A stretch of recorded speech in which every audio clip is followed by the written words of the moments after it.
I'm a proud Noongar-Yamatji woman. I was born to an Aboriginal Malaysian mother, and my father's English. My grandmother, a Noongar woman whose heritage from Quairading, Balladong country in the southeast of WA. My actual identity, my cultural identity, is so much more important than my TV identity. And I want to take you on a bit of a journey on how important I think identity is, but how important it is for young people. I was born in a country town called Carnarvon, and growing up, we moved around quite a bit. I didn't understand the reasons why, but what I do remember is that I missed out on a huge amount of school. Now, I became very familiar with the frame or the term new girl.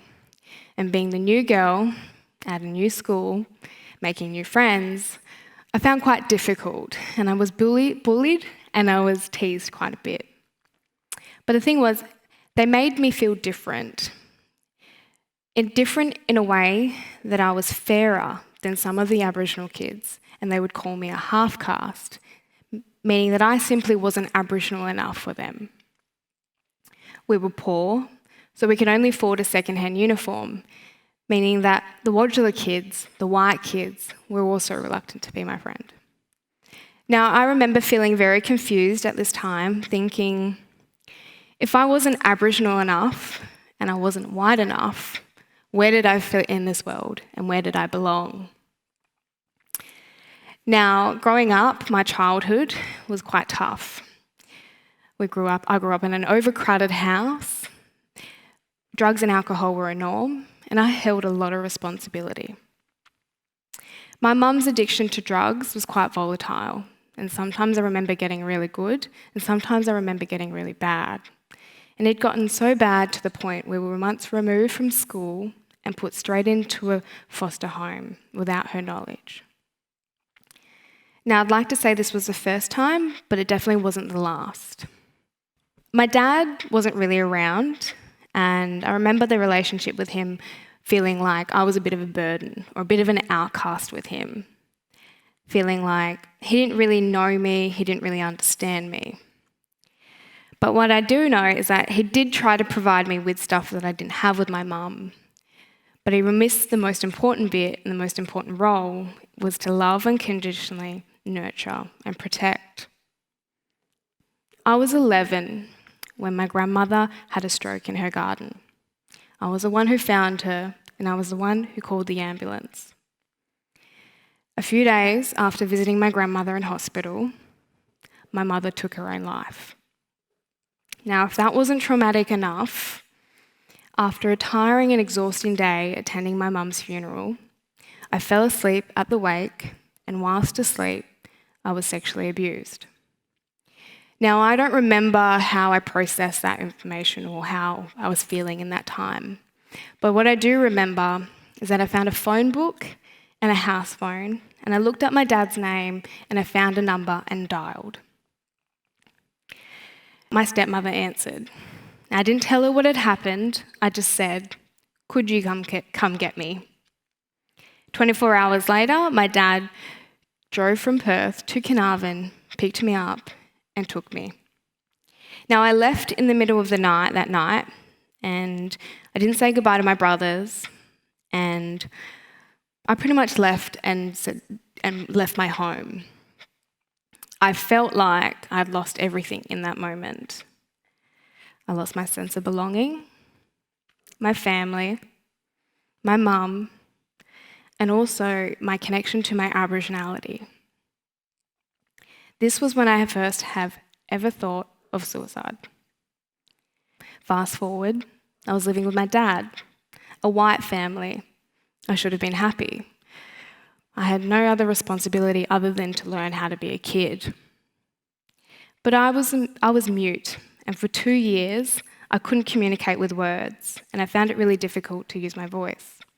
But one thing I was very vocal about was my love for sport, and sport became an outlet for me. Now, I played every possible sport you can imagine, and I was a bit of a tomboy.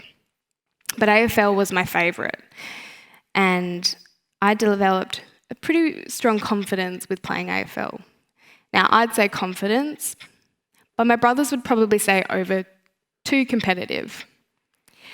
Now, AFL reminded me of being back home with my brothers, playing footy in the backyard, king of the pack, on the road, no shoes on. And I loved it. And I started to enjoy school because I loved playing footy. And starting to enjoy school meant that I actually started to finally catch up to the level that I needed to be at. I started feeling less shame about how smart I was or how I didn't know the answer, and it kind of started to develop a confidence, and I started to come out of my shell. As I started to come out of my shell, I started to learn about culture, history, my Aboriginality, and information that I was learning and processing. Some of it was hard to read because some of the things were experiences that mirrored my experiences at home. And this was hard because there was so much intergenerational trauma. But in saying that, it had been like a lock, had come unlocked, and every information was restoring who I was and who I was meant to be. And I started to find myself. And I started to find passions. Now, as I was finding myself, and things started becoming a little bit easier, and life was kind of on the right track, and I was enjoying school, I got kicked out of home. Age 15, I was homeless, an independent minor. I had had to take care of myself. And I remember the same feelings that I had at 11 came rushing back when I was 15. Like, why won't I be loved? Why will I never be good enough? And why do I honestly just keep bouncing home to home? Now, I nearly dropped out of school, and saving grace, a saviour, a teacher, showed genuine concern about me being homeless, and she took me in. Now, she didn't just give me a roof over my head, she actually gave me consistent encouragement and support that I'd never ever had before. She taught me about values, the value of respecting yourself and the values of respecting others. She taught me and showed me what hard work looked like and the responsibility I had as an Aboriginal woman, but as an older sister. And things started to change for me. I felt self-determined because someone actually believed in me. I'll fast forward that journey after a lot of therapy and a lot of tears and a lot of rotating psychologists. I now currently work with youth.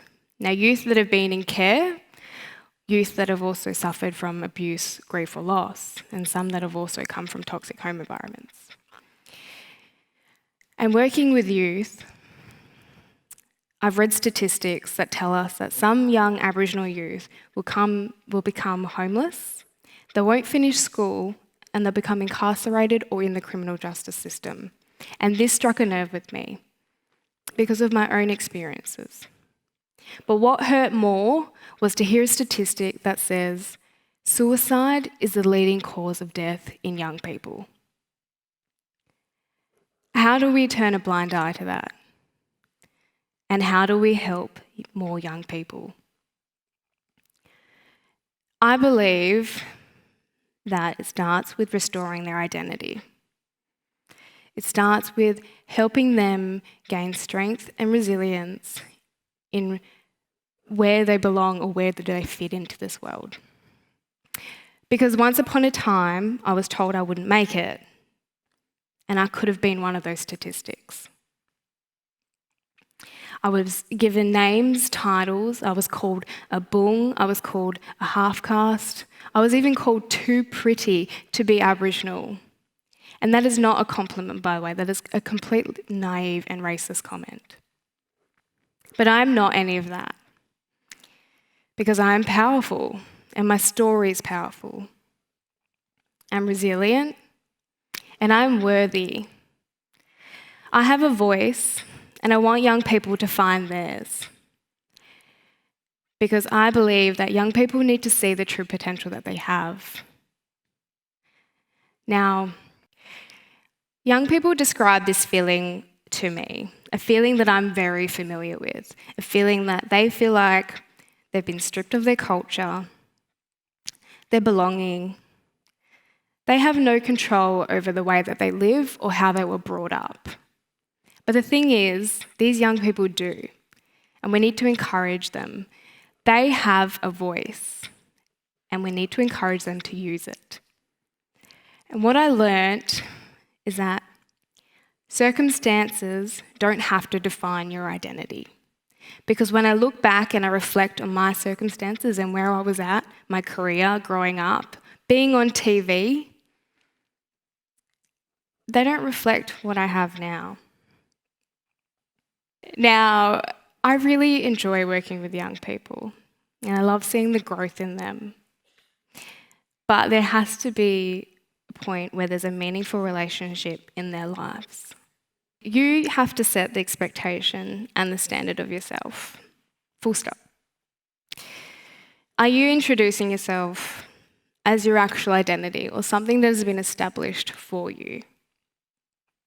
Because it's funny, because I could have easily done this with The Bachelor, right?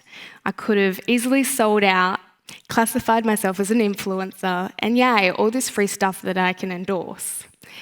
But was that really all I expected of myself? And is that what I've been through to get to? No. Had I worked so hard with youth and helping them and restoring their identity to then go on a TV reality show for them to classify me into something that I'm not? No. Does a blue tick mean that I'm more important than you and that it needs to verify that I'm an actual human being that has opinions on things that are important to me and my culture? No. Now, don't get me wrong, I'm super appreciative of this platform because it allows me to share messages to young youth about identity and share messages that are important to me. But please don't call me an influencer. I'm an influencer every day, but as a youth worker, I positively influence young people's lives. I'm simply not just an influencer. Your circumstances don't have to define your identity. They don't need to dictate what your future looks like at all. You can be whoever you want to be, and you can achieve what you want to achieve. I realised that I was just a young girl who didn't know how to read or write. I was a young girl who had to repeat years of schooling. I was a young girl who didn't have the confidence to use my voice and even talk. And look, Mum, here I am. But I'll leave you with one message. When you next introduce yourself to someone, ask yourself, is this who I am? And is this who I want to be known for? Because my circumstances I envisioned a life beyond my circumstances. Because I realised that identity is much more important. Be strong with who you are and what you were putting out. And don't let someone's opinions, anyone's opinions, become your reality, even with reality shows. Reclaim back your identity, restore your identity, stay focused, stay passionate, and stay deadly. Thank you.